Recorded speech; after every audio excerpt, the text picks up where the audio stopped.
அம்மா என்னாச்சுமா? எத்தனை விடுமா போன் பண்ணீங்க? அவன் பொண்டாடி கேளு. ஏய் கனகா என்னாச்சுடி? அது உங்க அம்மாட்டே கேளுங்க. ஏய் 2 பேரும் இப்படி பண்ணா எப்படி? யாராச்சும் சொல்லுங்களேன். அம்மா நீயாச்சும் சொல்லுமா.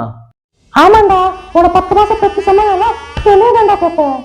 ஆமா, நீ மட்டும் தான் 10 மாசம் வச்சிருந்தாங்க, மற்றவங்களாம் 5 மாசத்துல வெயிட் இருக்குன்னு பெத்து போட்டாங்க. பாரு பாரு பாரு எப்படி பேசுற பாரு. உட்காந்து எப்ப பார்த்தா ரீல்ஸ் தேய்க்க வேண்டியது. அப்ப எப்படி வீட்டு வேலை நடக்கும்? நான் ரீல்ஸ் பார்த்துட்டு இருக்கேன், உங்க அம்மா உட்காந்து சீரியல் பார்க்கட்டும், வீட்டு வேலை சூப்பரா நடக்கும். பாரு பாரு எப்படி பேசுறா பாரு.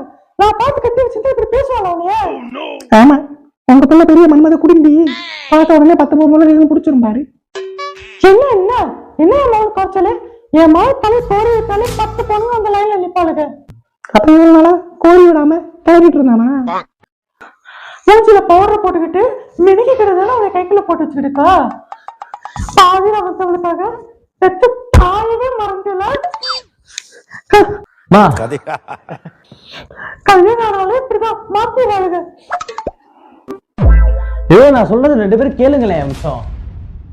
அம்மா கனகா நீ போன் பாரு, வேணான்னு யாரும் சொல்லல. ஆனா ரீல்ஸ் கொஞ்சம் கம்மியா பாரு.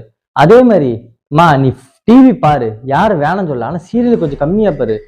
நமக்கு நம்ம குடும்பம் நம்ம வேலை தான் ரொம்ப முக்கியம். இப்படி சீரியலுக்காண்டியும் ரீல்ஸ்காண்டியும் 2 பேரும் சண்டை போட்டுக்கலாமா?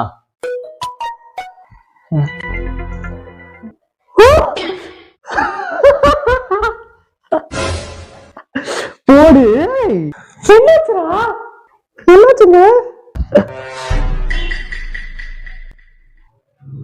இல்லம்மா, ஐபிஎல் ஸ்டார்ட் ஆயிடுச்சா, அதான் ஹாட் ஸ்டார் ஆப்ல இருந்து நோட்டிபிகேஷன் அனுப்பிச்சிருக்கானுங்க காசு கட்ட சொல்லி ஐபிஎல் பாக்குறதுக்கு.